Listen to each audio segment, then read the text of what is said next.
On December 1, 2016, the price of Bitcoin was $751. On February 5, 2020, my physique looked like this. 60 days later, the price of Bitcoin grew to $920. 60 days later, my physique now looked like this. 100 days later, 100 days after the starting point of December 1, the price of Bitcoin grew to $1,180. 100 days later, 100 days after the starting point of February 5, 2020, my physique now looked like this. Let's fast forward a year now, 365 days after each starting point. The price of Bitcoin was now $10,800 and my physique looked like this. Both are basically unrecognizable. Okay, we get it. More time equals more growth, right? Well, let's see. Tell me what the price of Bitcoin was 2 years later. $4,200? How did my physique look like 2 years later? What the hell happened? I thought more time meant more growth, but instead I'm seeing two declines, two new shitty realities that I don't like.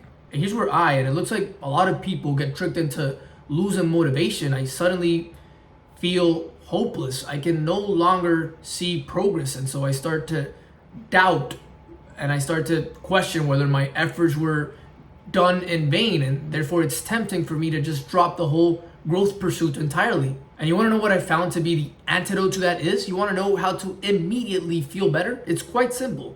Remind me what the starting point price was. $751. Remind me what my starting point looked like. Right. See, I suddenly feel disgusted with these new realities because I'm focused not on the overall picture, but only on a small part of the frame. Because if we don't see it this way, if we don't see the whole 2-year view from the start point of December 1, 2016 to the end point of December 1, 2018, if we decide to apply a shorter term view, we will only be limited to seeing this. And when you're only limited to seeing this, then no wonder you feel horrible with this $4,000 valuation. It's because you can only see a decline. It's physically impossible for you to witness growth based on this view. And again, all we have to do is simply zoom out on the charts. All we have to do is a simple change in perspective, and it will allow us to appreciate the fact that really we've been only growing. Suddenly this $4,000 valuation does not seem so low when you appreciate the fact that you were 2 years ago, you were at 750.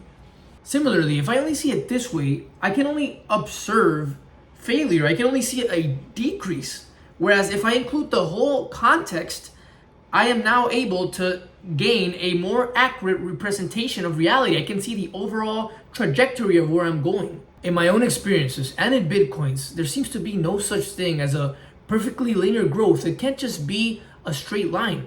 It seems to be inevitable to along the way incur dips, pullbacks, recessions, vacations, cool down phases whose purpose is to rest us so that we can then continue on our trajectory forward. In finance, they're called bull cycles and bear cycles. Bull cycles are periods of rapid growth, and bear cycles are periods of steady decline. The end of one is the beginning of the other. And the best part is that in your growth journey, you're establishing higher lows along the way. What I mean by this is that the $4,200 price valuation that now seems unimpressive, the physique that I no longer perceive as attractive, both of these are objectively way better than their old previous lows.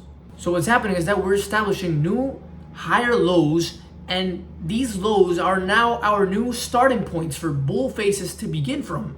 You can look at it as if we took 2 steps forward and 1 step backwards. We took 2 steps forwards to go from here to here, and then we took a step backwards from here to here. But this step backward is necessary. All the rest and the cool down phase that happened between here to here is what allows us to then be able to take 2 steps forwards again. But now the growth cycles will begin from higher starting points.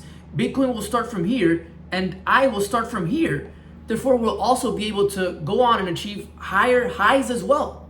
Now, I found that I need to be careful in not planning these cool down phases on my own. In fact, I think that the correct mindset is to simply operate as if they don't even exist. Because the minute that I do account for them, I realize that I start to use them as justifications for my laziness. It's like, nah man, I'm in my cool down phase. I'm resting so that I can then work. No, I'm not supposed to be in control of choosing when and if they come. Life will make them happen eventually and regardless, through injuries, vacations, changes of priorities. So if I also try to seek it on my own on top of this, it's like there's two double negatives. I hope that this makes sense.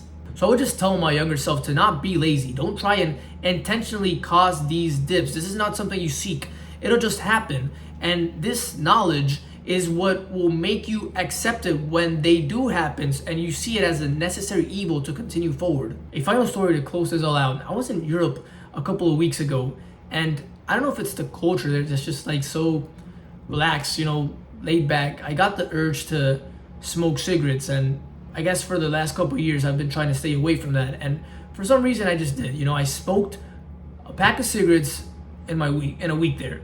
And if I were to see this through a short-term view, if I were to only apply the 1 week filter view, similar to how you can manipulate the Bitcoin chart, if I only saw the 1 week view, I would only be able to see that I smoked 20 cigarettes in 1 week, which is true.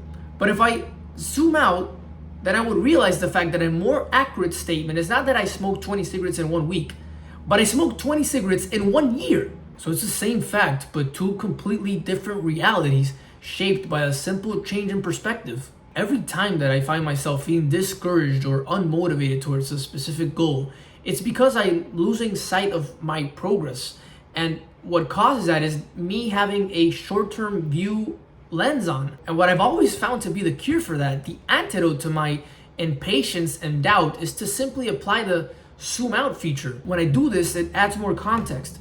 It calms me down because I can see the overall picture, and it reveals the fact that there's only one direction that I've been going this entire time. Thank you. I love you guys, and I will see you in the next one. Peace.